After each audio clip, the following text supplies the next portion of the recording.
of America. God bless you all.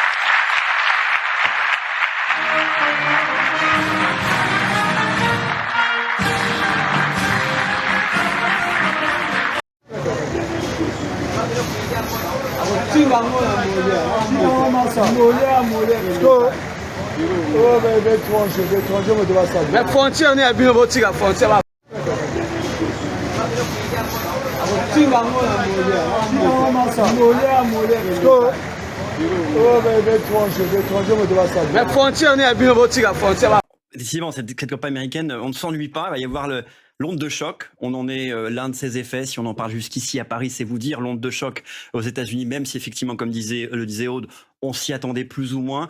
La nouvelle est tombée ce soir. Il va y avoir une phase de choc. Et puis après, c'est préparatif pour l'après Biden. Alors effectivement, dans son communiqué, Joe Biden, si vous voulez, désigne déjà Kamala Harris, sa vice-présidente, pour lui succéder. Mais ça n'a rien d'officiel, puisque pour l'instant, aux primaires, eh bien, c'est Joe Biden qui était désigné candidat. Normalement, vous savez, il y a cette convention démocrate. On vient juste de vivre la convention de républicaine. On peut en reparler, j'imagine, plus tard. Donc, qui se déroule là pour les démocrates du 19 au 22 août à Chicago. Normalement, si vous voulez, c'est juste un sacre, une grande fête pour célébrer le résultat des primaires. Là, évidemment, tout va être basculé. Est-ce qu'il va falloir repasser par un vote ou au moins une décision d'une manière ou d'une autre, peut-être même une décision, alors soit des membres du parti, soit au sens plus large, et peut-être un vote sur Internet, comme ça avait été évoqué. Mais ça fait non pas... Joe Biden renonçait à briguer un nouveau poste de président des États-Unis.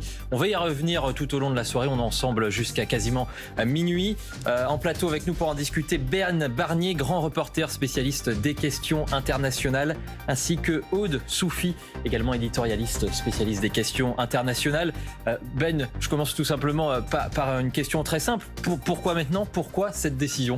Tout simplement, Clément, parce que la pression n'était plus tenable pour Joe Biden. Ça fait non pas quelques jours, mais des semaines, pour ne pas dire des mois, que la pression est en train de s'exercer de façon de plus en plus forte sur Joe Biden. Et on a vu cette mécanique infernale qui s'est enclenchée, dont on a parlé d'ailleurs sur France Info depuis quelques jours avec, vous vous rappelez de ce message de George Clooney qui n'était pas anecdotique puisqu'il y avait des donations derrière, qui a commencé à retirer certains fonds pour Joe Biden.